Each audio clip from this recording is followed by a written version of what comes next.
Welcome to our channel. Enjoy our story and don't forget to subscribe.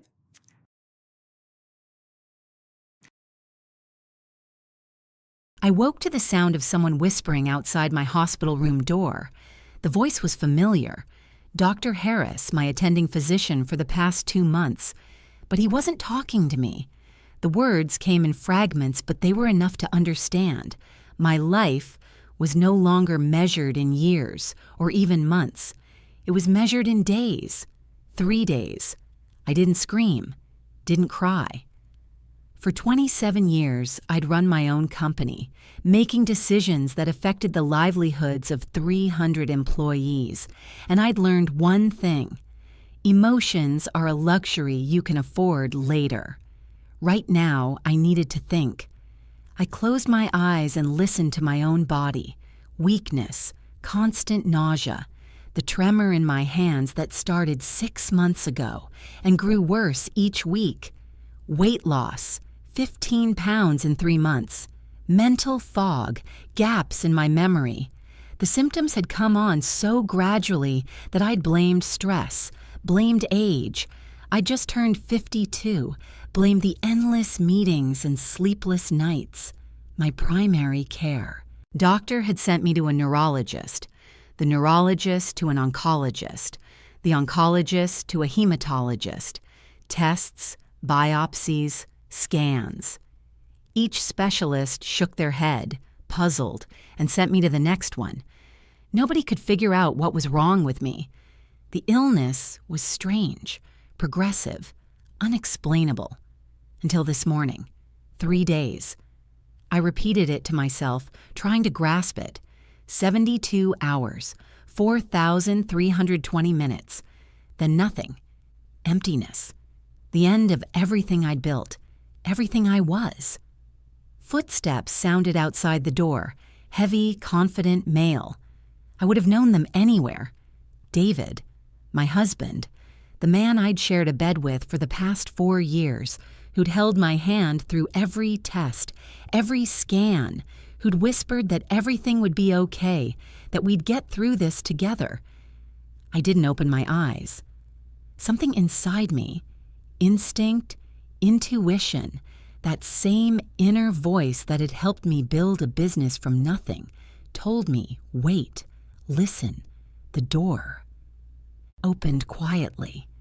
Footsteps approached my bed. I could feel his presence, smell his cologne, the same one he'd worn on our wedding day. His breathing was steady, calm. He stood there for a long moment, and I kept my eyes closed, kept my breathing even and slow, the way I'd practiced during those endless executive meditation retreats. Then he laughed. It wasn't loud, just a soft exhale of amusement, barely more than a breath. But in that sound, I heard everything: relief, satisfaction, victory. Finally, he whispered. My heart hammered against my ribs, but I forced myself to stay still, to keep my face relaxed. Every muscle in my body wanted to tense, to react, but I'd spent 3 decades in boardrooms full of men who wanted to see me fail. I knew how to hide what I was feeling. 3 days, David continued, his voice so low I had to strain to hear it. 3 more days of this fucking charade, and then it's over. All of it. The house, the business, the investment accounts, the life insurance. Everything you worked so hard for, darling. All mine. The endearment dripped with contempt. I felt something cold and sharp settle in my chest, spreading through my veins like ice water. This was the man who'd courted me with flowers and patient attention when I'd been lonely after my divorce. The man who'd seemed content to let me work, who'd said he admired my independence. The man who was 14 years younger than me and had seemed genuinely uninterested in my money. I'd been such a fool. You know, he went on, his voice conversational now, as if he were chatting with a friend over coffee. I almost felt bad about it at first. You weren't a terrible wife. A little cold, a little too focused on work, but not terrible. But then I thought about the prenup you made me sign, The way you kept everything separate, like I was some kind of gold digger you needed to protect yourself from." He paused. I heard him move closer, felt his breath on my face. "Well, guess what, Catherine? You were right. I am a gold digger. And you know what else? That prenup doesn't mean shit when you're dead. Community property laws don't apply to inheritance. Your will from before we got married? Automatically void when we said, 'I do.' And since you never bothered to update it, you were always so busy with your precious company, everything defaults to your spouse. Me." The pieces clicked together in my mind with horrible clarity. The gradual onset of symptoms, the mysterious illness no doctor could diagnose, the way David had been so attentive, always bringing me tea, always making sure I took my vitamins, always preparing my meals himself because he was worried about restaurant food making me sicker. Oh God, he'd been poisoning me. For how long? 6 months? When the symptoms started? Longer? Had he been doing it from the beginning, just in smaller doses? I thought of all the romantic dinners he'd cooked, the thoughtful breakfasts in bed, the constant supply of herbal teas that he swore would help with my stress. "You should have seen your face when Dr. Harris first said the word terminal," David continued, and I could hear the smile in his voice. So shocked, so scared, like you couldn't believe this was happening to you. Catherine Morgan, who controlled everything, who planned everything, who always had a strategy, brought down by a little bad luck, a mysterious illness, an act of God. He laughed again, louder this time. Except it wasn't bad luck, was it? And it wasn't God. It was me. Every single day for 18 months, I've been putting thallium in your food. Just a little bit. Not enough to show up on the basic tox screens, not enough to create an obvious pattern, just enough to slowly, gradually destroy your nervous system, to make you weak, to make you sick, to make you die. 18 months. A year and a half of systematic poisoning, of calculated murder, while I'd trusted him, while I'd let him into my home, my life, my bed. The doctors think it's some rare neurological disorder. They'll probably publish papers about you. The mysterious case of Catherine Morgan. They'll never figure it out. And even if they do somehow test for thallium after you're dead, well, I'll be the grieving widow. I'll tell them about the rat poison in the garage from when we had that problem last year. I'll suggest maybe you accidentally ingested some while you were confused from your illness. They'll feel sorry for me. Poor David, losing his wife so young. He was quiet for a moment, and I heard him sit down in the chair beside my bed. The leather creaked under his weight. "You know what the best part is?" he said softly. "You're going to die believing I loved you. You'll die thinking this was just bad luck, that life is cruel and random and unfair. You'll never know that I planned this, that I chose you specifically because you were rich and lonely and just desperate enough for companionship to ignore the age difference. You'll never know that every 'I love you' was a lie. Every touch was calculated. Every moment of tenderness was an investment in this exact outcome." My mind was racing now, sorting through possibilities, through options, through strategies. 3 days. I had 3 days to stop him. 3 days to make sure he didn't get away with this.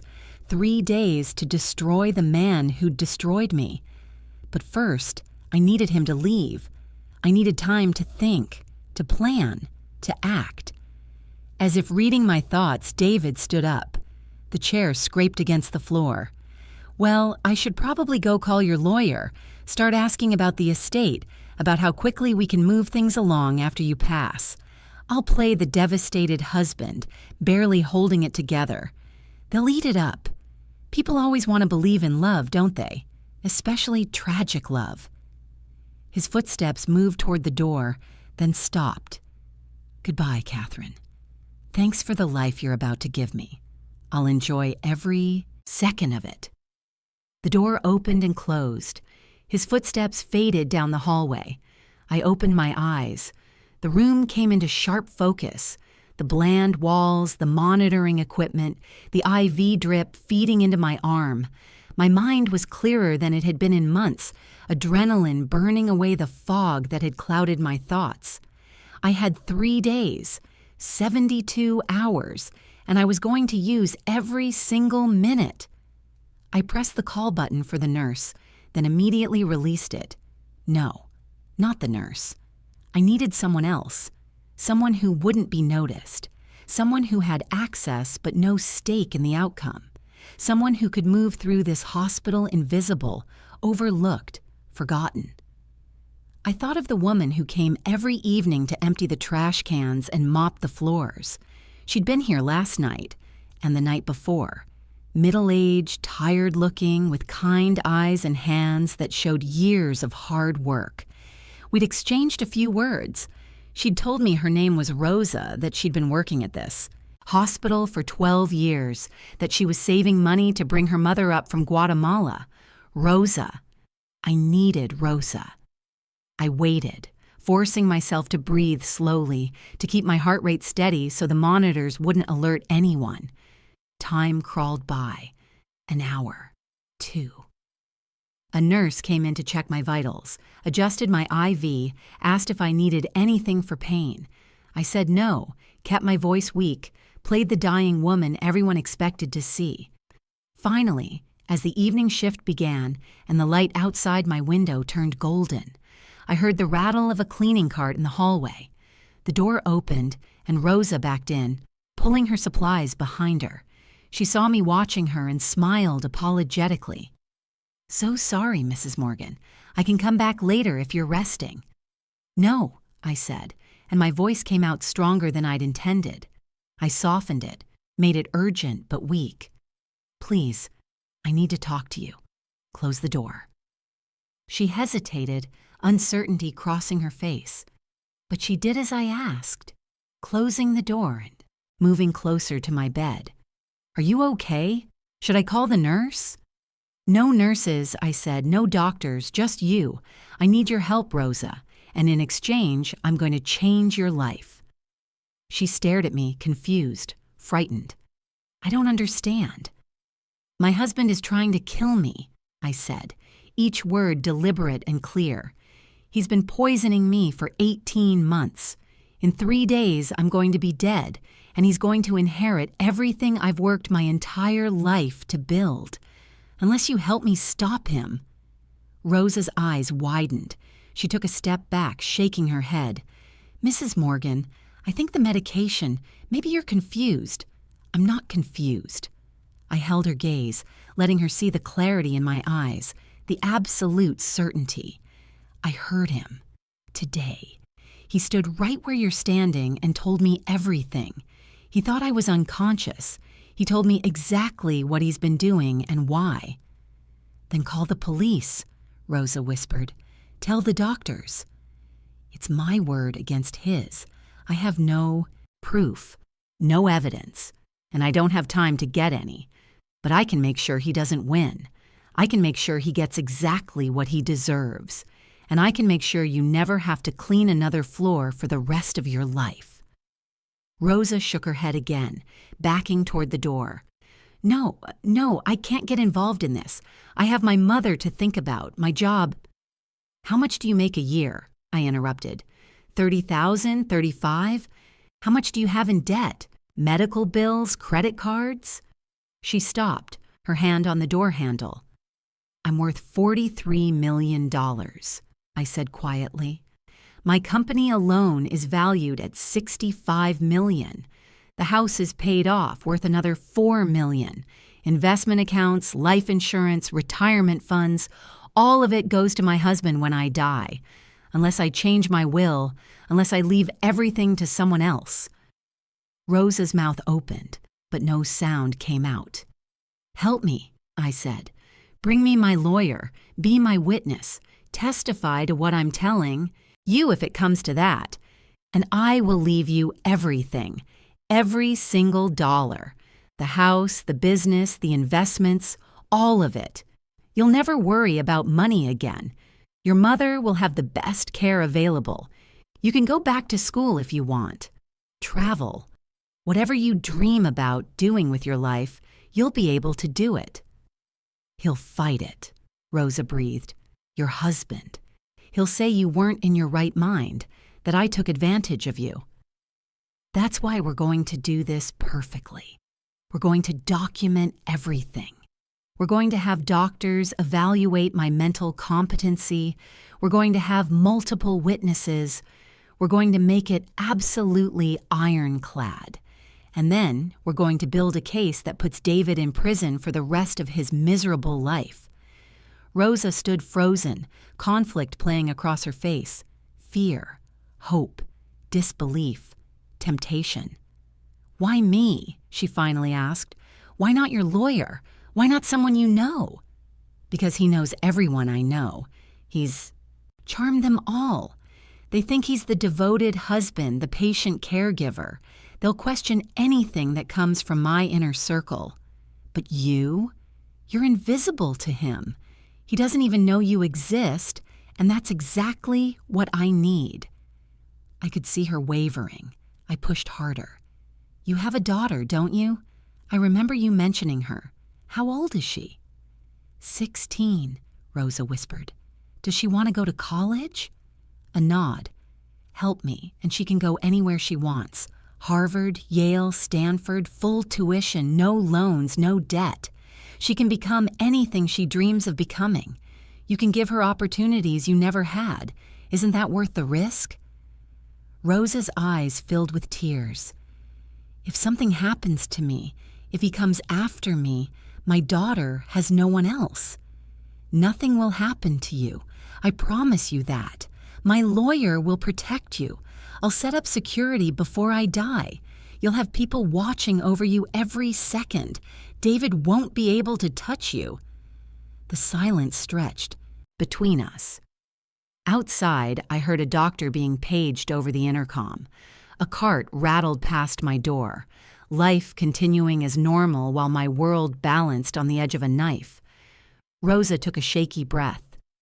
What do you need me to do? Relief flooded through me, so intense it was almost painful. First, call my lawyer. His name is Marcus Webb. His number is in my phone. It's in the drawer of that table. Tell him I need him here immediately. Tell him it's a matter of life and death, and I mean that literally. Can you do that? Rosa nodded, moving to the bedside table with trembling hands. She found my phone, and I gave her the passcode. I watched her scroll through my contacts, find Marcus's name, press the call button. Mr. Webb, she said when he answered, my name is Rosa Delgado. I'm calling from County General Hospital. Mrs. Catherine Morgan asked me to contact you. She says she needs you here right away. She says it's... Her voice faltered. She says it's a matter of life and death. I could hear Marcus's voice through the phone, urgent and concerned. Rosa answered his questions, gave him my room number, confirmed that I was coherent and insistent. When she ended the call, she looked at me with a mixture of awe and terror. He's coming. He said he'll be here in 20 minutes. Good. Now I need you to do something else. I need you to remember everything my husband said to me this afternoon. Everything. Can you write? Yes, of course. There's a notepad in that drawer. Write down everything I'm about to tell you, word for word. This is going to be your testimony. Rosa pulled out the notepad and pen, her hands steadier now that she had a concrete task. And I began to speak, recounting every single thing David had said, every detail of his confession, every word of his arrogant certainty that he'd gotten away with murder. As I talked, as Rosa wrote, as my words turned into evidence on paper, I felt something I hadn't felt in months. Not hope. Exactly. Hope was too gentle a word for what burned in my chest. This was colder, sharper, more focused. This was rage transformed into strategy, grief transformed into purpose. David thought he'd won. He thought I'd die ignorant and defeated, that he'd walk away with everything I'd built. He was wrong. I had 3 days, and I was going to make every one of them count. Marcus Webb arrived in 19 minutes. I'd worked with him for 15 years, since the day I'd decided to sell my first company and needed someone who understood complex business transactions. He was 63, sharp as a knife, and one of the few people in my life I trusted without reservation. When he walked through my hospital room door, took one look at my face, and immediately turned to Rosa with a calm, assessing gaze, I knew I'd made the right call. "Mrs. Delgado, I presume?" he said, extending his hand. "Thank you for contacting me." Rosa shook his hand nervously, glancing between us. Marcus turned to me, and his expression shifted from professional concern to something harder, more alert. "Catherine, what's happened?" "Close the door, Marcus. Sit down. What I'm about to tell you is going to sound insane, but I need you to listen to everything before you respond. And I need you to understand that I have approximately 70 hours to live. So we don't have time for skepticism or disbelief. We have time for action. That's it." He closed the door without hesitation and pulled a chair close to my bed. Rosa stood near the wall, clutching her notepad like a lifeline. I could see her watching Marcus, trying to gauge whether he would believe me, whether this entire impossible situation might actually work. I told him everything: the symptoms, the diagnosis, the 3-day prognosis, David's confession, the 18 months of systematic poisoning, the thallium, the plan to inherit everything, the prenup that wouldn't matter once I was dead, Rosa's testimony, my proposal to leave, everything to her instead. Marcus listened without interrupting, his face growing grimmer with each sentence. When I finished, silence filled the room. He sat back in his chair, pressed his fingers together in that gesture I knew meant he was thinking through every angle, every possibility, every legal ramification. "You heard all of this?" he finally asked Rosa. "You were present when Catherine's husband made these statements." "No, sir," Rosa said quietly. "Mrs. Morgan heard it. She told me about it maybe an hour ago. I wrote down everything she said." Marcus turned back to me. "So we have your testimony about what David said, but no recording, no witnesses to the actual confession, no physical evidence at this moment." "Not yet," I said, "but we're going to get it. That's where you come in." "Catherine, even if we change your will right now, even if we make it absolutely ironclad, David can challenge it. He'll claim undue influence, diminished capacity, coercion. The courts are very protective of spouses who've been disinherited, especially under circumstances like this. And if we can't prove the poisoning, then we prove it," I interrupted. "I want a complete toxicology panel, not the standard tests. Everything. Screen for heavy metals, for plant-based toxins, for every poison that could cause progressive neurological damage. It's still in my system. It has to be, or I wouldn't still be deteriorating. Find it." Marcus nodded slowly. "I can request that, but it will take time. Labs are backlogged, especially for comprehensive screenings. We might not have results before I die, I know, but we'll have them after. And that's what matters. When David tries to contest the will, when he stands up in court and plays the grieving husband, we'll have toxicology results showing I was murdered. We'll have Rosa's testimony about what I told her. We'll have the timeline of my symptoms. We'll build a criminal case while we're fighting the civil one." "You want to make sure he goes to prison," Marcus said. "I want to make sure he loses everything.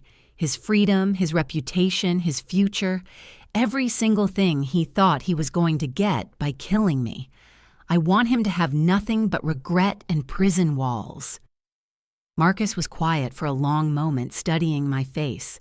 Then he pulled out his phone. "I'm calling Dr. Harris. We need a competency evaluation documented immediately. Then I'm bringing in a psychiatrist for a secondary evaluation. We're going to have 2 independent medical professionals state on the record that you are of sound mind and clear judgment. We're going to video record your will signing. We're going to have multiple witnesses. By the time we're done, there won't be a single angle David can use to challenge this." Relief washed through me. "Thank you." "Don't thank me yet. This is going to be complicated, Catherine. Rosa—" He turned to her, his expression gentler now. "What Mrs. Morgan is proposing is going to change your life, but it's also going to put you in the crosshairs of a murder investigation. David will come after you. He'll try to intimidate you, maybe threaten you. He'll certainly try to discredit you in court. Are you prepared for that?" Rosa's hands tightened on her notepad. "Mrs. Morgan said you'd protect me." "I will, but I can't be with you 24 hours a day. You're going to need security. You're going to need to be very, very careful. And you're going to need to be strong enough to testify, potentially in both a civil case and a criminal trial. Can you do that?" I watched Rosa's face, saw the fear there, but also something else. A kind of steel I suspected she'd been carrying her whole life. The strength of a woman who'd crossed borders, worked multiple jobs, raised a child alone, survived everything life had thrown at her. This was just one more impossible thing. And this time, there was a reward at the end that could change everything. "Yes," she said. "I can do that." Marcus nodded. "Then here's what's going to happen. First, I'm calling Dr. Harris for that competency evaluation. Then I'm calling my associate to bring a notary and video equipment. We're drafting a new will tonight. A simple one. Everything to Rosa, with specific language disinheriting David. We're also going to draft a statement from you, Catherine, explaining exactly why you're making this decision. Your testimony about what David said. That statement will be notarized and sealed. If David tries to challenge the will, we'll present it as evidence." "What about the poisoning?" I asked. "The criminal investigation?" "I'm going to contact someone I know at the DA's office. Quietly. We'll explain the situation, request the comprehensive toxicology panel, start building the case.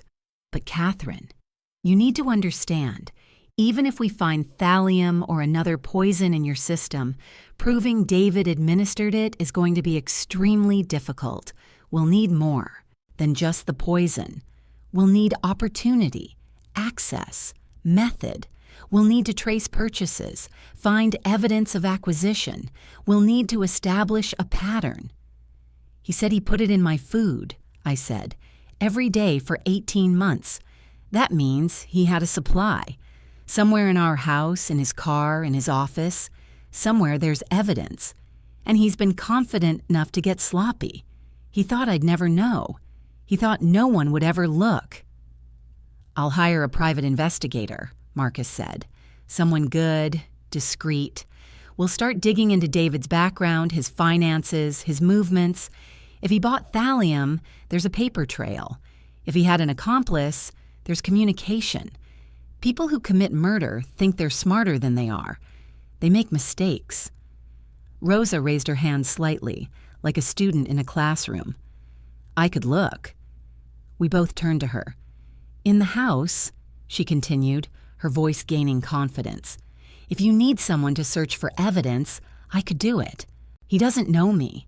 If Mrs. Morgan gave me permission to be there, maybe to collect some personal items for her, or to water plants or something, I could look around. In drawers, closets, the garage, anywhere he might hide something." Marcus frowned. "That's risky. If David's there—" "He won't be," I interrupted, my mind already racing ahead. He's been spending almost every day here at the hospital, playing the devoted husband. Tomorrow I'll tell him I want him to take a break, to go home and rest. I'll make a point of it. Tell him I feel guilty about how exhausted he looks, how much he's sacrificing. I'll insist. He won't want to leave. He'll want to monitor how much time I have left, but I'll push. Make it seem like it matters to me. He'll go, because refusing would look suspicious to the staff. And while he's here at the hospital, Rosa goes to the house, Marcus said slowly. It could work, but we'd need to be careful. We can't just break in. I'll give her a key, I said, and I'll write a note in my own handwriting, giving her permission to enter the house to retrieve personal items for me. If David comes back and finds her there, she has authorization. It's completely legal. Marcus thought about this, then nodded. Okay, but Rosa, if you do this, you take photos of everything. Don't touch anything with your bare hands. Don't move things around. If you find something, document it and leave it where it is. We'll need chain of custody to be perfect if we want anything to be admissible in court. Understand? Rosa nodded, her expression serious. I understand. Good. Now let's get to work. The next 3 hours were a blur of controlled chaos. Dr. Harris arrived first, confused by the urgent summons but professional as always. Marcus explained that I wanted to update my estate planning and needed a competency evaluation. Dr. Harris looked concerned. I could see him wondering if I was making rash decisions in the face of my impending death. But he agreed to the evaluation. He asked me a series of questions: the date, the president, simple math problems, memory tests. Could I explain my reasoning for the decisions I was making? Did I understand the consequences? Was I under any duress? I answered everything clearly, precisely, maintaining eye contact, keeping my voice steady despite the exhaustion creeping through my body. I was dying, yes, but my mind was sharp, sharper than it had been in months, actually. Knowing the truth had burned away the fog of confusion and fear. Dr. Harris concluded that I was fully competent. He documented this in my chart and signed a formal statement to that effect. Marcus thanked him and asked him to send someone from psychiatry for a secondary evaluation. While we waited for the psychiatrist, Marcus's associate arrived, a young woman named Jennifer, who carried a briefcase full of legal documents and a professional video camera. She set up the camera on a tripod, positioning it to capture my face clearly. The lighting was harsh, institutional, but that almost helped. This wasn't going to look staged or orchestrated. This was going to look exactly like what it was: a dying woman making urgent legal decisions in a hospital room. The psychiatrist came next, Dr. Patricia Chen, who'd been consulting at the hospital for years. She was thorough, asking more detailed questions than Dr. Harris, probing for signs of depression, delusion, or impaired judgment. I answered patiently, explaining my reasoning, demonstrating my understanding of the situation. After 40 minutes, she agreed with Dr. Harris's assessment. I was competent to make legal decisions. Marcus had been drafting the will on his laptop while the evaluations proceeded. Now he printed it out, reviewed it with me line by line. It was simple, as he'd promised. Everything I owned, the house, the company, the investments, the life insurance, went to Rosa Maria Delgado. David was specifically disinherited, named directly in the document with clear language stating that his exclusion was intentional and not an oversight. "This is it," Marcus said, handing me the document. "Once you sign this, everything changes. Are you absolutely certain?" I looked at Rosa, who stood against the wall, her eyes wide with a mixture of disbelief and terror. This woman who'd been invisible her whole life, who'd scrubbed floors and emptied trash cans, who'd worked herself to exhaustion to provide for her family. In a few minutes, she'd be worth millions, and all she had to do was be brave enough to stand up in court and tell the truth. "I'm certain," I said.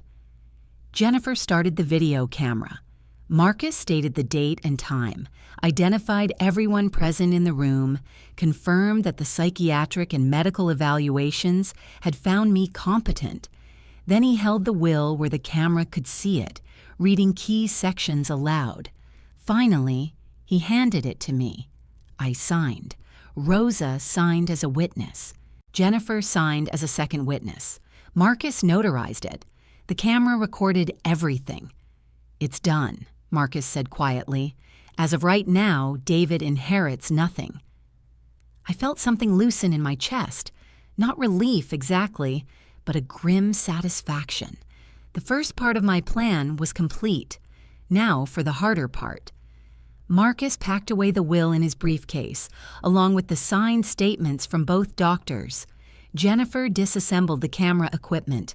Dr. Chen left with a concerned glance back at me, clearly wondering what drama she'd just participated in. Rosa remained, still clutching her notepad, looking dazed. "Rosa," I said gently, "you should go home. Get some rest. Tomorrow is going to be a long day." "What about the house?" she asked. "When do you want me to look?" "Tomorrow afternoon," Marcus said. "I'll have an investigator meet you there with proper equipment, camera, gloves, evidence bags. We'll do this right. For now, go home. Be with your daughter. Don't tell anyone what happened here tonight. Not your family, not your friends. No one. Can you do that?" Rosa nodded. "No one. I promise." She moved to the door, then paused and looked back at me. "Mrs. Morgan, thank you. Whatever happens, thank you." "Don't thank me yet," I said. "This is going to get worse before it gets better. But if you can hold on, if you can be strong a little longer, I promise you it will be worth it." After she left, Marcus sat back down beside my bed.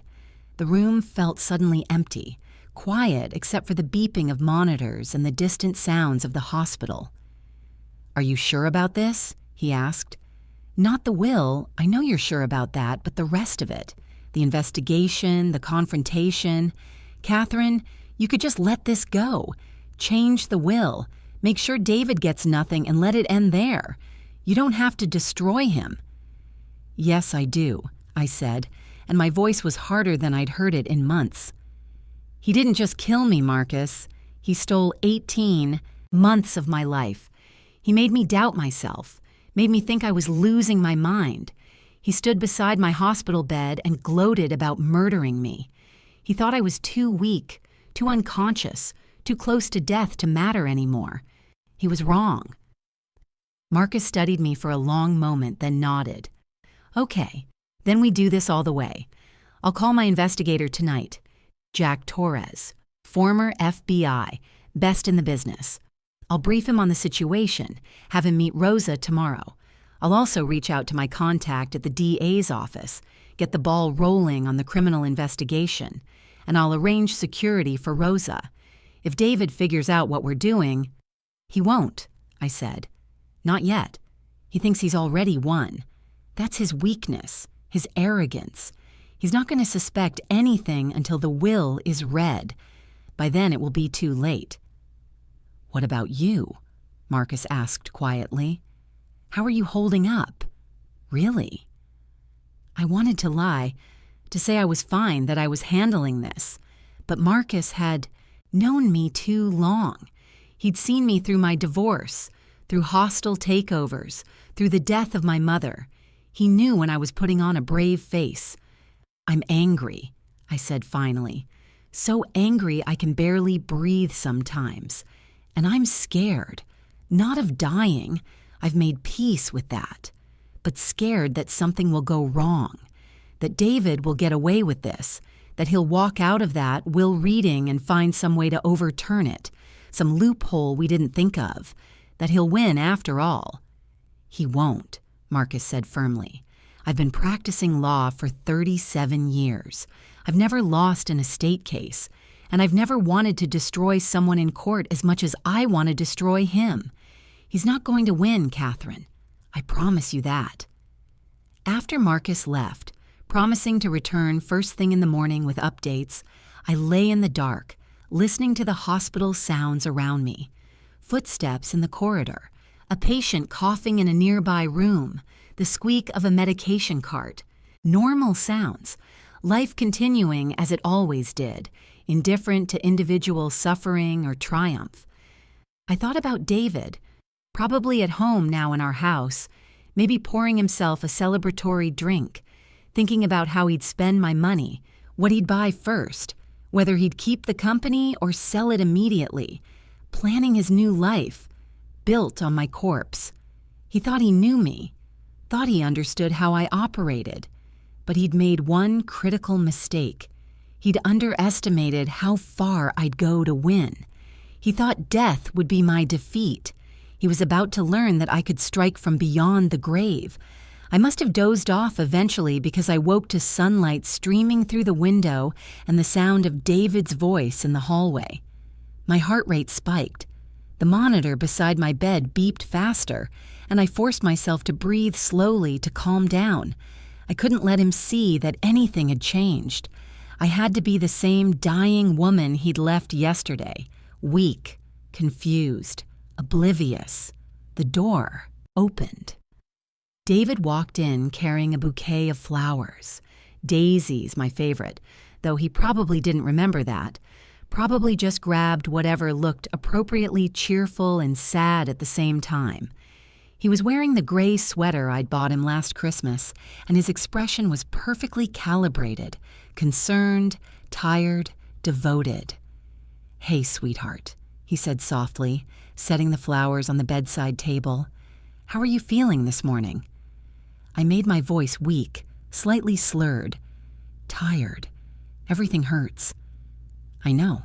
I'm so sorry." He sat down in the chair Marcus had occupied last night and took my hand. His skin was warm, his grip gentle. If I hadn't heard his confession, I would have believed the concern in his eyes. He was good at this. Really good. "You look exhausted," I said, squeezing his hand weakly. "Have you been sleeping?" "Not really. I keep thinking about—" He trailed off, shaking his head. "I don't want to talk about that. How about I read to you? You want me to finish that book we started?" "Actually," I said carefully, "I was thinking maybe you should go home for a while. Take a real break. Shower, sleep in your own bed. You've been here every day for weeks, David. You need to take care of yourself, too." I saw something flicker in his eyes, calculation, maybe suspicion, but he smoothed it over quickly. "I don't want to leave you. What if something happens and I'm not here? The nurses will call you.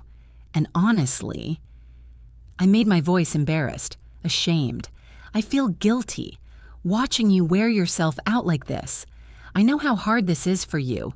Please, just for a few hours. Go home. Rest. You'll feel better, and that will make me feel better." He hesitated, and I could see him weighing his options. Refuse and seem uncaring. Accept and miss potential moments of my decline. But I'd given him a reasonable out, appealed to his vanity by suggesting this was hard for him. "Okay," he finally said, "but just for a few hours. I'll shower, maybe take a nap and come back this evening. You're sure you'll be okay?" "I'll be fine. Go." He leaned down and kissed my forehead. His lips were dry. His breath smelled like coffee. I forced myself not to flinch away. "I love you," he whispered. "I love you too," I lied. After he left, I counted to 60, then reached for my phone. I texted Marcus. "He's on his way home. Send Rosa in 2 hours. That should give him time to shower and fall asleep." Marcus's response came immediately. "Will do. Torres is already briefed and ready. We'll get everything we need." 2 hours later, my phone buzzed with a message from an unknown number. It was a photo. Rosa standing in my driveway holding up a key, giving the camera a nervous thumbs up. The timestamp on the photo showed it was taken just moments ago. She was inside my house, David's house, the place where he'd spent 18 months slowly poisoning me. Now it was time to see if he'd been careless enough to leave evidence behind. I closed my eyes and waited, my heart pounding despite the sedatives flowing through my IV. Everything depended on what Rosa found in the next hour. Everything. My phone buzzed again. Another photo. This one showed the interior of our garage. My garage, I corrected myself. Rosa had moved aside some boxes on a shelf and revealed several containers. The photo was clear enough that I could read the labels. Rat poison, industrial strength. Multiple containers, some opened, some still sealed. The active ingredient, according to the label, thallium sulfate. I felt a savage smile cross my face. Gotcha.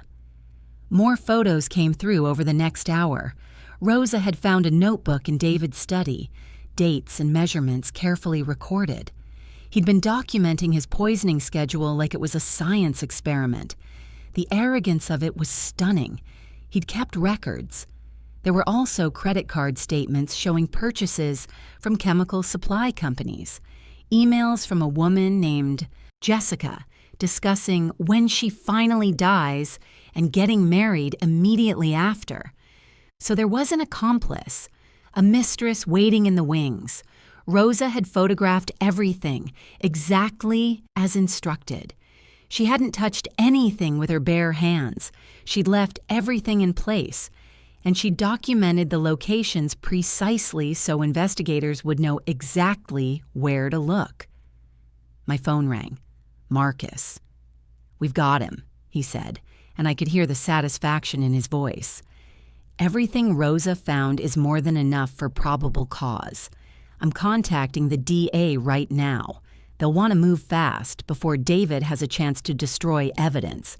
We're looking at a search warrant by tomorrow morning at the latest. "What about Rosa?" I asked. "Is she safe?" "Torres has her.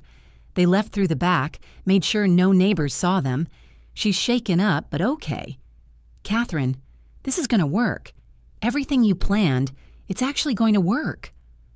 I let out a breath I hadn't realized. I'd been holding. "Good. That's good. Get some rest," Marcus said gently. "Tomorrow we start phase 2. But I couldn't rest. My body was exhausted, shutting down, but my mind was racing. I kept seeing David's face when he'd stood over my bed yesterday, the satisfaction in his voice, the certainty that he'd won. In about 48 hours, he was going to find out just how wrong he'd been, and I was going to be dead. But I'd be smiling in my grave, knowing I'd taken him down with me. The next morning came too quickly and too slowly at the same time. I woke to gray light filtering through the blinds and the familiar ache that had become my constant companion. But today, the pain felt different, sharper, more insistent. My body was keeping its promise to shut down. 72 hours, Dr. Harris had said. I'd used up 48 of them. 1 day left, 1 day to see this through. A nurse I didn't recognize came in around 7 to check my vitals. She smiled with practiced sympathy, adjusted my IV, asked if I needed anything for pain. I said yes, and she increased the morphine drip. The relief was immediate but incomplete. Nothing could touch the deeper pain, the rage that had taken up residence in my chest, burning hotter than any poison. Marcus arrived at 8, looking like he hadn't slept. He probably hadn't. He carried his briefcase and a coffee that smelled strong enough to wake the dead, an unfortunate metaphor given the circumstances. The DA moved fast, he said without preamble, pulling his chair close and speaking quietly. They executed the search warrant at 6 this morning. David was still asleep when they arrived. They found everything, the rat poison, the notebook, the emails. He's been arrested. I closed my eyes, letting that sink in. Arrested already. Murder charges. Attempted murder, technically, since you're still alive, but the DA says they'll amend it to first-degree murder once... He trailed off, unable to finish the sentence. Once I'm dead, I completed for him. It's okay, Marcus. You can say it. I'm not squeamish about facts. He nodded, his expression pained. They also found evidence of the affair. The mistress, Jessica Brennan, turns out she's a pharmaceutical sales rep he met at a medical conference 2 years ago. They're bringing her in for questioning. The emails between them are damning. They discuss the timeline, the inheritance, what they do with the money. She even suggested ways to make your symptoms look more natural. So she was in on it from the start. Looks that way. The DA thinks she might flip on David if they offer her a deal. She's young, 29, and she's looking at conspiracy to commit murder. That's 25 to life. If she testifies against David, they might reduce it to accessory after the fact, get her down to 10 years. I thought about this Jessica Brennan, this woman I'd never met who'd helped plan my murder so she could step into my life. I wondered what David had told her about me. Probably that I was cold, difficult, unloving, that I didn't appreciate him, that he deserved better. The same lies men had been telling their mistresses since the beginning of time. Let her testify, I said. I want every detail on record. I want the jury to hear exactly how they planned this, how long they waited, how patient they were. They'll hear it, Marcus promised. Catherine, there's something else. David's been asking for a lawyer, but he's also been talking. He's agitated, making mistakes. He kept insisting the rat poison was for actual rats, that he had no idea how it could have ended up in your system. But then he asked if they'd tested your tea specifically. The detectives jumped on that. Why would he mention tea unless he knew that's how it was administered? Despite everything, I felt a flicker of satisfaction. David was unraveling. The cool, calculated murderer was panicking. Good. What about Rosa? I asked. She's at a hotel under an assumed name with 24-hour security. Torres has 2 of his best people watching her. David doesn't even know she exists yet. He thinks this is just about the physical evidence. He has no idea someone heard his confession. No idea his entire plan has been exposed. That revelation is being saved for the will reading. Which happens when? Marcus hesitated. Typically, we'd wait until after the funeral. But given the circumstances, and given that David's been arrested, I'm going to schedule it for 3 days after your death. I've already filed the will with probate court. It's a matter of public record now. Anyone can look it up. But David's in custody, so he probably won't know until his lawyer tells him, and that likely won't happen until the reading itself. 3 days after my death, I'd be in the ground. David would be in jail, and Rosa would inherit everything I'd spent my life building. The symmetry of it was almost beautiful. There's one more thing, Marcus said, reaching into his briefcase. He pulled out a manila envelope. Before everything happened yesterday, I took the liberty of drafting something for you. A letter. To be read at your funeral, if you want. You don't have to use it, but I thought you might want to have the last word. Literally. I took the envelope with shaking hands and opened it. Inside was a single sheet of paper with a few paragraphs in Marcus's neat handwriting. As I read, I felt my throat tighten. To those gathered here today, if you're hearing this, I'm gone. But before I left, I wanted you to know the truth about my death. I didn't die from some mysterious illness. I was murdered. Systematically poisoned over 18 months by someone I trusted, someone I loved, someone who smiled at me every day while slowly killing me. I'm not naming names. The criminal justice system will do that.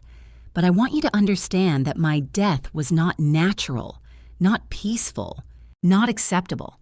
It was violent and cruel and premeditated. And I want you to know that I didn't go quietly. I fought back. Even dying, I fought back. That's who I was. That's who I'll always be. Remember me not as a victim, but as someone who refused to let evil win. Catherine Morgan. I looked up at Marcus, my eyes burning. It's perfect. You can edit it, add to it, change anything. No, it's perfect exactly as it is. Read it at my funeral. Make sure everyone hears it. Make sure they know. He nodded and took the letter back, placing it carefully in his briefcase. We sat in silence for a moment, the weight of everything unsaid pressing down on us. This was one of the last conversations we'd ever have, one of the last times I'd see my friend alive.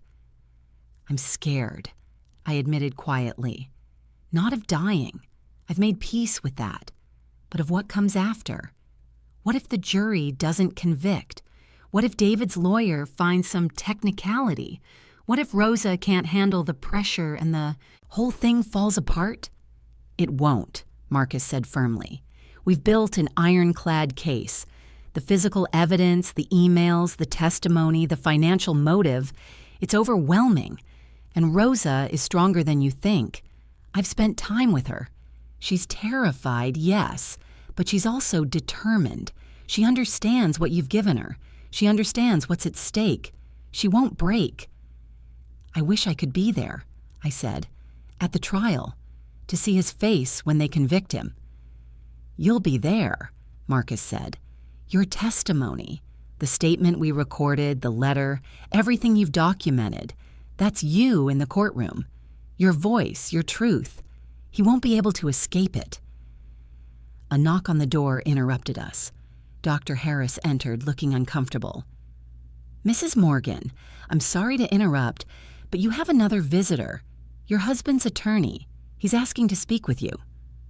I exchanged a glance with Marcus. David's attorney? Already? Word travels fast when someone's arrested for murder, Marcus said dryly, especially someone whose wife is worth $43 million. Let me guess. Robert Kellerman? Dr. Harris checked his notes. Yes, that's the name. Shark, Marcus said flatly. Criminal defense attorney. Specializes in high-profile cases. Expensive. David must have called him the second he was booked. He turned to me. You don't have to see him. I can send him away. No, I said slowly. Let him in. I want to hear what he has to say. But you stay, Marcus. I want a witness. Dr. Harris looked uncertain but nodded and left. A few minutes later, Robert Kellerman walked in. He was exactly what I'd expected. 60-ish, silver hair, expensive suit, the kind of man who exuded confidence and barely concealed contempt for everyone around him.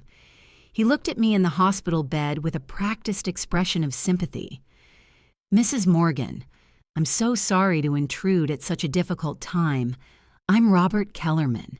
I've been retained to represent your husband. I know who you are, I said, my voice weak but clear. What do you want? I'd like to speak with you alone, if possible. No, Marcus said before I could respond. Anything you need to say to my client, you can say in front of me.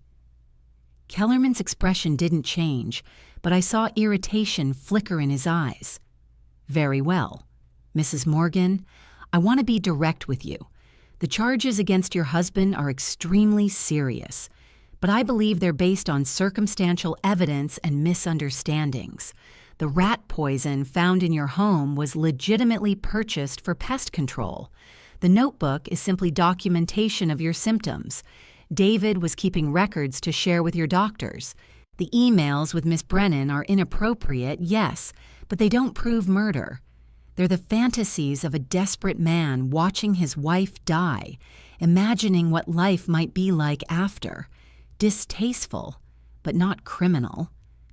I stared at him, almost impressed by the audacity. Is there a point to this? The point is that David loves you. He's devastated by what's happening, and he's terrified that these charges will prevent him from being with you in your final hours. He's asked me to request, to beg, really, that you allow him to visit, to say goodbye." The room went very quiet. Marcus looked like he wanted to physically throw Kellerman out the window. I felt something cold settle in my stomach. "He wants to see me," I said flatly. "He does. He understands if you're angry about the affair. He takes full responsibility for that betrayal, but he swears he never hurt you, would never hurt you. He wants a chance to explain, to apologize, to be with you before—" Kellerman gestured vaguely, "before the end." "Get out," Marcus said quietly. "Mrs. Morgan—" "You heard him," I interrupted, my voice stronger now despite the pain clawing through me. "Get out of my room. Tell David I have nothing to say to him. Tell him I know exactly what he did. Tell him that every word he spoke. When he thought I was unconscious, I heard every single word. And tell him that he won't get a penny, not 1 cent. He's going to prison, and when he gets out, if he gets out, he'll have nothing." Kellerman's mask slipped for just a second. I saw surprise, then calculation. "Mrs. Morgan, if you've changed your will under duress or while not in full possession of your faculties—" "I was evaluated by 2 independent doctors who confirmed my complete competency," I said. "The will was properly executed, witnessed, notarized, and filed with probate court, and it's going to stand. Now get out." Kellerman stood there for another moment, clearly weighing whether to push further. Then he nodded curtly. "I'll inform my client. But Mrs. Morgan, I want you to know, we will challenge any will that disinherits him. We will prove undue influence, and we will win." "Try," I said simply.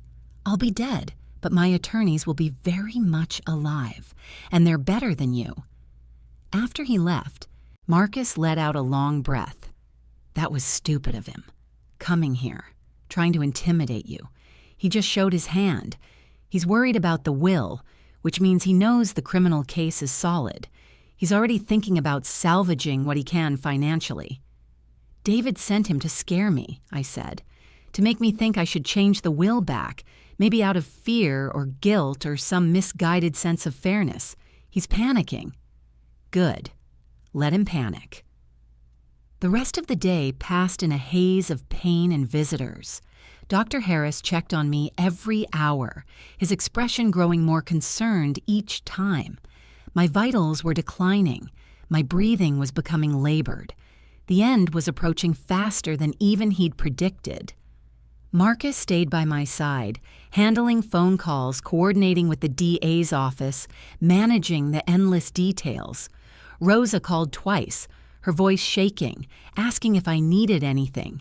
I told her I needed her to be strong, that everything depended on her holding firm. She promised she would.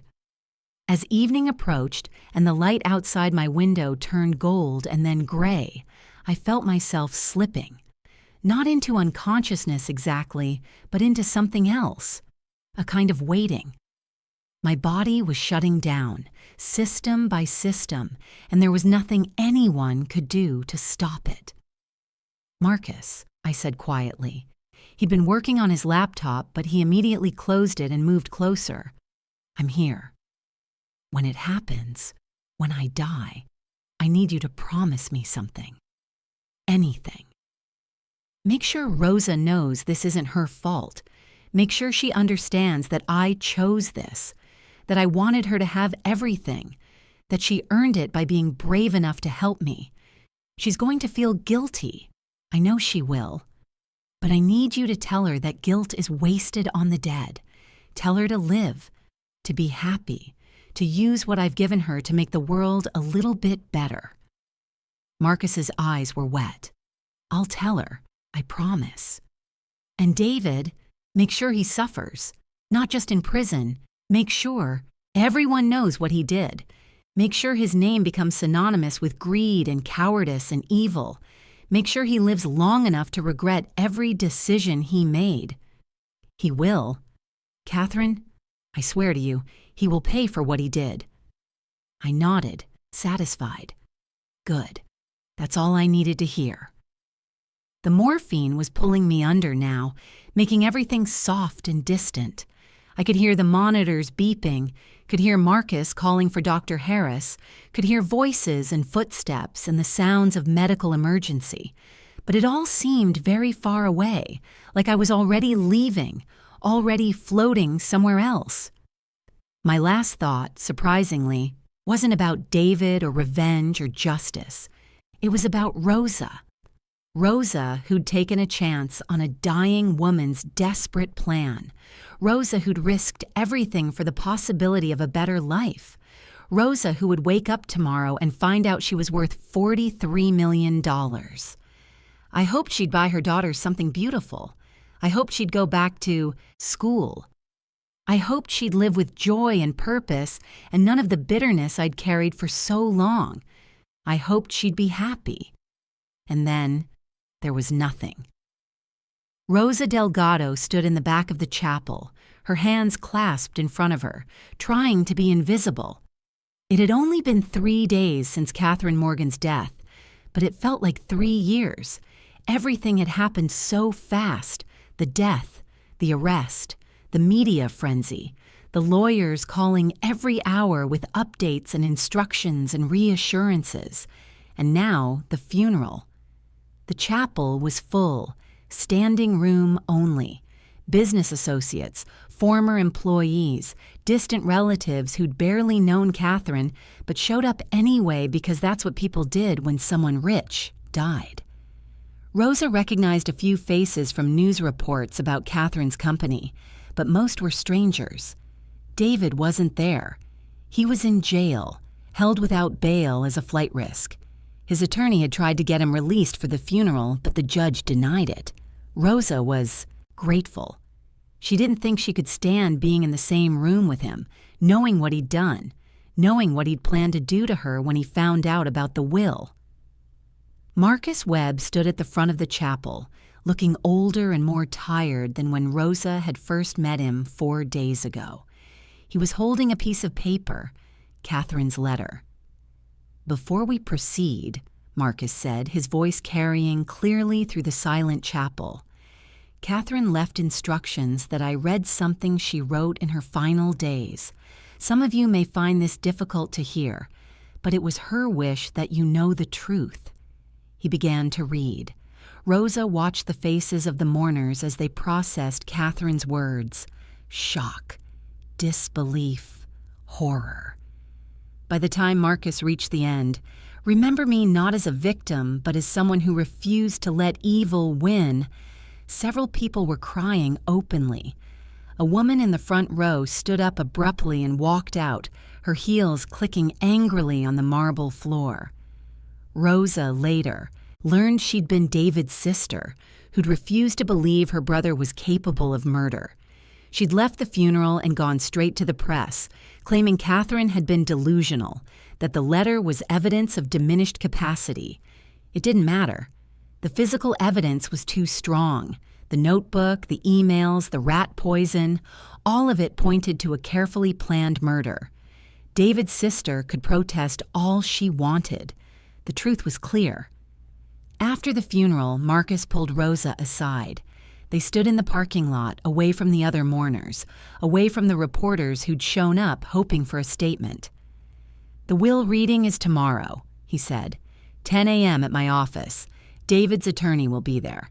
The DA wants you to have extra security. They're worried Kellerman might try to intimidate you." Rosa nodded.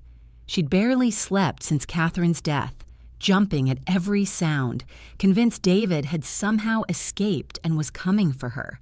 The security guards Torres had assigned helped, but they couldn't quiet the fear that lived in her chest. "I don't know if I can do this," she admitted quietly. "Stand up in court, testify, have everyone looking at me, judging me. I'm nobody. I'm just—" "You're not nobody," Marcus interrupted firmly. "You're the person Catherine Morgan trusted with everything. Her fortune, her legacy, her revenge. She chose you, Rosa. Out of everyone she'd ever known, she chose you. That makes you somebody." "But why? I still don't understand why she picked me." Marcus was quiet for a moment, looking out at the parking lot, at the expensive cars and the people in expensive clothes. "I think," he said finally, "it was because you were invisible to him. David never saw you, never thought about you. You were just part of the background, someone who cleaned floors and emptied trash. He didn't know your name, didn't know anything about you, and that made you safe. That made you perfect." "I'm not perfect," Rosa whispered. "I'm scared all the time. What if I say the wrong thing? What if I mess this up?" "You won't. And you know why? Because you're not doing this for yourself. You're doing it for her, for Catherine. Every time you feel scared, every time you want to run away, remember that she trusted you. Honor that trust." The next morning, Rosa sat in Marcus's conference room, her hands folded on the polished mahogany table, trying not to throw up. The room was elegant, floor-to-ceiling windows, leather chairs, expensive artwork on the walls. She didn't belong here. She belonged in a janitorial supply closet in a hospital corridor at 3 a.m., in the cramped apartment she shared with her daughter and mother. But Catherine had put her here. Catherine had lifted her out of invisibility and dropped her into this impossible situation, and Rosa couldn't fail her. The door opened. Robert Kellerman walked in, followed by another attorney Rosa didn't recognize. They both looked at her with barely concealed contempt. Here was the cleaning lady who'd stolen their client's inheritance. Here was the opportunist who'd taken advantage of a dying woman. Let them think that. Rosa knew the truth. Marcus entered last, carrying his briefcase and a thick folder. He sat down across from Kellerman and pulled out the will. "Gentlemen," he said formally, "we're here for the reading of Catherine Morgan's last will and testament, executed on the evening of her death at County General Hospital. The will was properly witnessed, notarized, and filed with probate court. Mrs. Morgan was evaluated by 2 independent doctors and found to be of sound mind and full legal capacity." Kellerman leaned forward. "We're disputing that evaluation. We believe Mrs. Morgan was under extreme duress, in considerable pain, and not capable of making sound legal decisions. We're also alleging undue influence by Miss Delgado here, who had access to Mrs. Morgan when she was most vulnerable. Your objections are noted and will be addressed in court," Marcus said calmly. "However, the will stands as written unless and until a judge rules otherwise. Shall we proceed?" Kellerman nodded curtly. Marcus began to read. The legal language was dense, difficult to follow, but the core message was simple.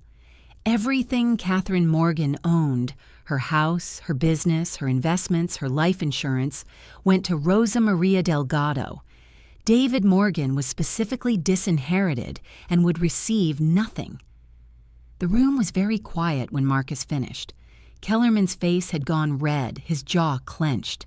The other attorney was scribbling notes furiously. "This is unconscionable," Kellerman finally said. "A woman who worked as a janitor, who my client's wife barely knew, inherits everything while the legal spouse gets nothing. This reeks of fraud and manipulation. We'll challenge this. We'll take it all the way to the Supreme Court if necessary." "You're welcome to try," Marcus said, "but you should know that Mrs. Morgan anticipated your challenge. She left a detailed statement explaining exactly why she made this decision, a statement that will be presented as evidence in any legal proceedings." He pulled out another document and slid it across the table. Rosa watched Kellerman read it, saw his expression shift from anger to confusion to something like horror. The statement was Catherine's testimony about David's confession. Every word he'd said, standing over her hospital bed, gloating about the murder he thought he'd gotten away with, the 18 months of poisoning, the thallium, the plan to inherit everything, the mistress waiting in the wings. "This is hearsay," Kellerman said, but his voice had lost its confidence. This is the word of a dead woman about a conversation no one else witnessed. Actually, Marcus said, Miss Delgado witnessed it. Mrs. Morgan told her everything immediately after David left the room. Miss Delgado wrote it all down contemporaneously, and that statement was notarized. Her testimony will corroborate every word of Mrs. Morgan's statement. Kellerman turned to look at Rosa for the first time, really look at her. She saw him reassessing, understanding that she wasn't just some opportunistic cleaning lady. She was a witness. She was evidence. She was the reason his case was falling apart before it even started. "You're lying," he said flatly. "You're conspiring with Mrs. Morgan's attorney to defraud my client of his rightful inheritance. We'll prove it." Rosa found her voice. It was smaller than she wanted, shakier, but it was there. "I'm not lying. Mrs. Morgan told me everything. Your client confessed to murdering her. I heard it from her own lips, and I wrote it down, and I'll testify to it in any court you want." "You're a janitor," Kellerman sneered. "You think a jury is going to believe you over David Morgan? A respected professional, a devoted husband, a man with no criminal record." "He has a criminal record now," Marcus interjected. "Murder charges tend to create one. And yes, I think a jury will believe Rosa, because she's telling the truth, and the physical evidence backs her up. The rat poison, the emails, the notebook, all of it supports her testimony. All of it proves David Morgan is exactly what Catherine said he was, a murderer." Kellerman stood up abruptly. "This isn't over. We'll challenge the will. We'll subpoena your client. We'll investigate every interaction she had with Mrs. Morgan. We'll prove coercion." "Investigate all you want," Marcus said calmly. "You won't find anything. Now, if there's nothing else, I believe we're done here." After they left, Rosa let out a breath she didn't know she'd been holding. "That was horrible." "That was easy," Marcus corrected. "The real challenge comes in court. But Rosa, you did well. You held firm. You didn't let him intimidate you. Catherine would be proud." Over the next few weeks, as winter deepened and the trial date approached, Rosa's life transformed in ways she couldn't have imagined. Marcus helped her set up bank accounts, hire financial advisors, establish a trust for her daughter's education. He walked her through every decision, explained every document, made sure she understood exactly what she was inheriting and what it meant. The house alone was worth $4 million. The business, a medical supply company Catherine had built from nothing, was valued at $65 million. The investment accounts, life insurance, retirement funds, all of it added up to more money than Rosa could comprehend. "I don't deserve this," she said one afternoon, sitting in Marcus's office, looking at spreadsheets full of numbers that made her dizzy. "Maybe not," Marcus said, "but you earned it. You risked everything to help her. You stood up to a murderer. You're about to testify against him in court. Catherine believed you deserved it, and that's all that matters." The preliminary hearing came first.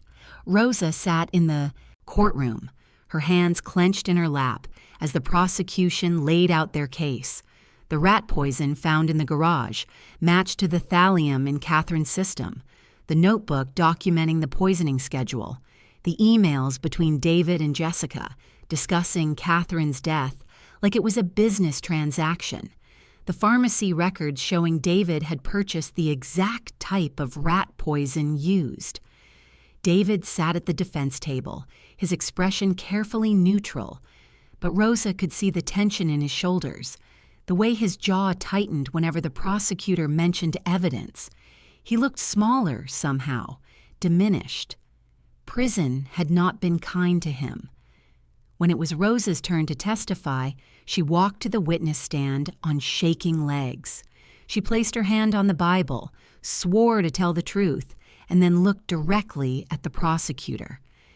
"Miss Delgado," the prosecutor said gently, "can you tell us about your interaction with Catherine Morgan on the day of her death?" Rosa took a breath and began to speak. She told them about being called to Catherine's room, about Catherine revealing she'd heard her husband's confession, about the conversation, the plan, the will. She told them everything, exactly as it had happened, her voice growing stronger as she went. When the defense attorney cross-examined her, trying to poke holes in her story, trying to suggest she'd manipulated Catherine for financial gain, Rosa held firm. She repeated the same story. She didn't waver. She didn't contradict herself, because she was telling the truth, and the truth was simple. The judge ruled there was sufficient probable cause for trial. David was bound over for criminal proceedings. His bail was denied again. Kellerman's motion to challenge the will was postponed until after the criminal trial. The judge ruled that the outcome of the murder trial would directly impact any inheritance dispute. The actual trial began 3 months after Catherine's death, on a cold March morning, when the courthouse steps were slick with melting ice. Rosa arrived early, flanked by her security team, and found a crowd of reporters waiting. They shouted questions at her, cameras flashing, but she kept her head down and let the guards push through to the entrance. The trial lasted 2 weeks. The prosecution called 47 witnesses: doctors, lab technicians, pharmacists, financial experts, Catherine's business associates. They established motive, means, and opportunity. They traced David's purchase of the rat poison to multiple chemical supply companies. They showed the jury the emails, the notebook, the pharmacy records. They brought in toxicology experts who explained exactly how thallium poisoning worked, how the symptoms progressed, how it matched Catherine's medical records perfectly. Jessica Brennan testified on day 8. She'd taken a plea deal, accessory after the fact in exchange for her testimony against David. She sat in the witness box looking pale and terrified and told the jury everything. How David had approached her at a conference 2 years ago, how he'd told her he was unhappily married to a rich older woman, how they'd started an affair, how gradually he'd begun talking about how much easier life would be if Catherine died, how he'd asked Jessica to research untraceable poisons, how she'd found information about thallium and shared it with him, how they'd planned their future together, counting Catherine's money before she was even dead. "Did you ever try to stop him?" the prosecutor asked. Jessica shook her head, tears streaming down her face. "No, I thought he was just fantasizing. I didn't think he'd actually do it. And then when I realized he was serious, I was already too involved. I was scared, so I went along with it." "Did you love David Morgan?" A long pause. "I thought I did, but I think I just loved the idea of the life he promised me." When the prosecutor called Rosa to the stand on day 10, the courtroom was packed. This was the testimony everyone had been waiting for. The cleaning lady who'd inherited everything, the woman whose credibility the defense had spent weeks attacking in the media. Rosa walked to the witness stand with her head held high. She'd practiced this with Marcus 100 times. She knew what to say, how to say it, what questions would come. But actually, sitting there, with David staring at her from across the room, with dozens of strangers watching her every move, was different from practice. The prosecutor started gently. Basic questions: her name, her job, how long she'd worked at the hospital. Then, carefully, he moved into the crucial testimony. "Miss Delgado, can you tell the jury about March 15th of last year, the day you met Catherine Morgan?" Rosa took a breath and began. She described the evening shift, going to Catherine's room to empty the trash, Catherine calling her back, closing the door, the conversation that followed. "What exactly did Mrs. Morgan tell you?" the prosecutor asked. She said her husband had been in her room that afternoon. She said he thought she was unconscious, but she heard everything he said. She told me he confessed to poisoning her. She said he'd been putting something called thallium in her food for 18 months. She said he was waiting for her to die so he could inherit everything. Did she seem confused or disoriented when she told you this? No, she was very clear, very calm. She told me exactly what had happened, exactly what she needed me to do. And what did she need you to do? She needed me to call her lawyer. She needed me to be a witness when she changed her will. She needed me to testify if it came to trial. And she needed me to search her house for evidence of the poisoning. The prosecutor walked her through the rest. The will signing, the competency evaluations, the house search, finding the rat poison and the notebook. Rosa answered every question, clearly, looking at the jury when she spoke, just like Marcus had taught her. Then came the cross-examination. Kellerman approached the witness stand like a predator, his expression skeptical and aggressive. "Miss Delgado, you admit you barely knew Catherine Morgan before the day she allegedly confessed all this to you, correct?" "That's correct." "You'd exchanged maybe a dozen words with her total?" "Maybe. I didn't count." "And yet she decided to trust you with information about an alleged murder, with her entire fortune, with everything she'd built over decades. Does that seem reasonable to you?" "Yes," Rosa said firmly. She needed someone her husband didn't know, someone he couldn't manipulate or threaten. I was invisible to him. That made me safe. "Or," Kellerman said, his voice dripping with skepticism, "a dying woman, confused and medicated, told you something that you then twisted and exaggerated to justify stealing her inheritance from her rightful spouse." "Objection," the prosecutor said. "Argumentative." "Sustained," the judge agreed. Kellerman tried again. "Miss Delgado, how much money did Catherine Morgan leave you?" Rosa had been prepared for this. Marcus had warned her it was coming. Over $100 million in total assets. A murmur went through the courtroom. Kellerman let it settle before continuing. Over $100 million. To a woman who made $32,000 a year. A woman with significant debt. A woman who by her own admission was desperate for money. That's quite a windfall, isn't it? "Yes," Rosa said quietly, "it is." "And you expect this jury to believe you didn't manipulate a dying, vulnerable woman into changing her will?" Rosa met his eyes. Mrs. Morgan wasn't vulnerable. She was angry. She was betrayed. And she was smart enough to make sure her murderer didn't profit from killing her. "I didn't manipulate her. I helped her. There's a difference." Kellerman spent another hour, trying to break her testimony, but Rosa held firm. She repeated the same story, answered every question honestly, refused to be intimidated. When she finally stepped down from the witness stand, she felt exhausted, but also strangely proud. She'd done it. She'd testified. She'd told Catherine's story. The closing arguments came on day 14. The prosecutor was brilliant, weaving together all the evidence into a narrative of premeditated murder. David Morgan had chosen his victim carefully. A wealthy older woman, lonely enough to overlook red flags, trusting enough to let him into her life. He'd married her, bided his time, and then slowly, methodically, poisoned her. He documented his crime like it was a science experiment. He'd planned his future with his mistress while his wife was dying, and he'd believed he would get away with it because he'd underestimated Catherine Morgan.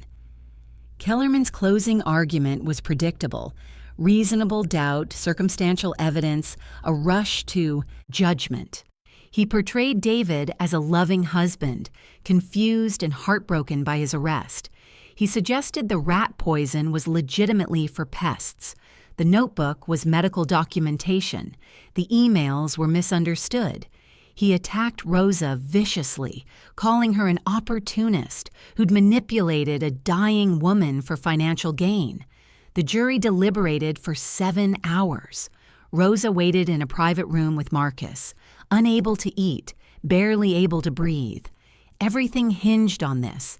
Everything Catherine had planned. Everything Rosa had risked.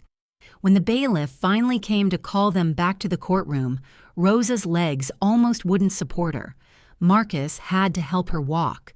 The jury filed in. None of them looked at David. Rosa knew what that meant.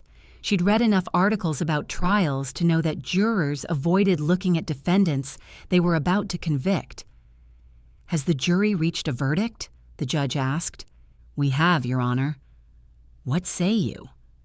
The foreperson stood.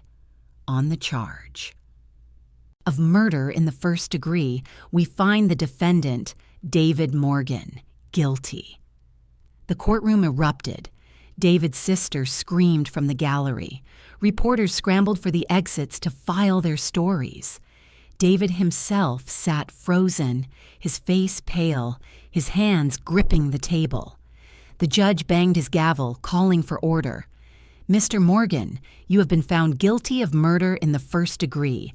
I'm remanding you to custody pending sentencing. This court is adjourned." Rosa watched as they led David away in handcuffs. He looked back once, his eyes finding hers across the courtroom. She saw hatred there, and rage, and bitter defeat.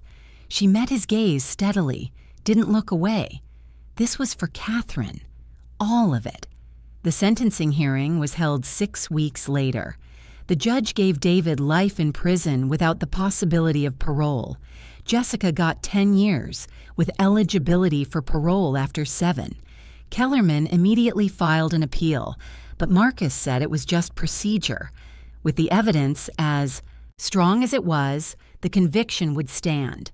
The probate court ruled on the will challenge 2 weeks after that. The judge found that Catherine had been fully competent when she executed the will, that there was no evidence of undue influence or coercion, and that her decision to disinherit David was not only legal, but completely justified given that he had murdered her. The will stood. Rosa's inheritance was secure. 1 year after Catherine's death, Rosa stood in front of the medical supply company Catherine had built. She'd hired a management team, experienced people who knew how to run a business because Rosa was smart enough to know she didn't. But she'd also enrolled in business classes at the community college. She wanted to understand what Catherine had created, wanted to be worthy of the trust that had been placed in her. She'd bought a modest house, nothing like Catherine's mansion, which she'd sold because she couldn't stand to live where a murder had been planned. She'd set up a trust for her daughter, who was now applying to colleges with the kind of freedom Rosa had never had. She'd brought her mother up from Guatemala and gotten her the medical care she needed. She'd paid off every debt she'd ever owed, and she'd started a foundation, the Catherine Morgan Foundation for Domestic Violence Survivors. It helped women escape abusive relationships, provided legal assistance, offered financial support to help them rebuild their lives. It was what Catherine would have wanted, Rosa thought, taking pain and transforming it into protection for others. She visited Catherine's grave once a month, on the 15th. The headstone was simple, elegant. Catherine's name, her dates, and below that the words Rosa had chosen, "She refused to let evil win." Today, standing at the grave on the first anniversary of Catherine's death, Rosa brought flowers, daisies, because she remembered Catherine mentioning they were her favorite. "I did it," she said quietly to the headstone. "Everything you asked me to do. David's in prison. The will stood. Your company is doing well, and I'm okay. I'm more than okay. You changed my life, Mrs. Morgan. You saved my life. I hope wherever you are, you know that. I hope you know it was worth it." The wind picked up, rustling the leaves of the oak tree that shaded the grave. Rosa liked to think Catherine heard her, liked to think somewhere, somehow, Catherine knew her plan had succeeded completely. Rosa turned to leave, then paused. "One more thing. My daughter got accepted to Stanford," she said. full scholarship. She's so smart, Mrs. Morgan, smarter than I ever was. She wants to study law. She says she wants to help people the way you helped me. She says she wants to make sure murderers like David never get away with it." Rosa's voice broke. "She's naming herself Catherine as her middle name, Catherine Elena Delgado, so your name lives on." This time, when Rosa walked away from the grave, she was smiling through her tears. Catherine Morgan had died, yes, but she'd also won, completely, absolutely, permanently. And that, Rosa thought, was the best revenge of all. In his prison cell, David Morgan lay on his bunk and stared at the ceiling. 23 hours a day in this concrete box. 1 hour for exercise in a cage, slightly larger than his cell. No phone calls except to his lawyer, who'd stopped returning his messages after the appeal was denied. No visitors. His family had disowned him. His former friends had vanished. No hope of parole, no chance of freedom. Nothing but decades of emptiness stretching ahead of him. He thought about Catherine sometimes, about the life he'd almost had, the money he'd almost gotten, about how close he'd come to pulling it off. If she'd just stayed unconscious for a few more minutes, if he'd just kept his mouth shut, if he'd been a little more patient, a little more careful. But she'd hurt him, and she'd destroyed him with her dying breath. The irony was almost funny. He'd spent 18 months killing her slowly, methodically, perfectly. And with 72 hours left to live, she'd obliterated him completely. She'd taken everything he'd planned for and given it to a cleaning lady. She'd exposed his crime, ensured his conviction, guaranteed his misery. She'd won, and he would spend the rest of his life knowing it.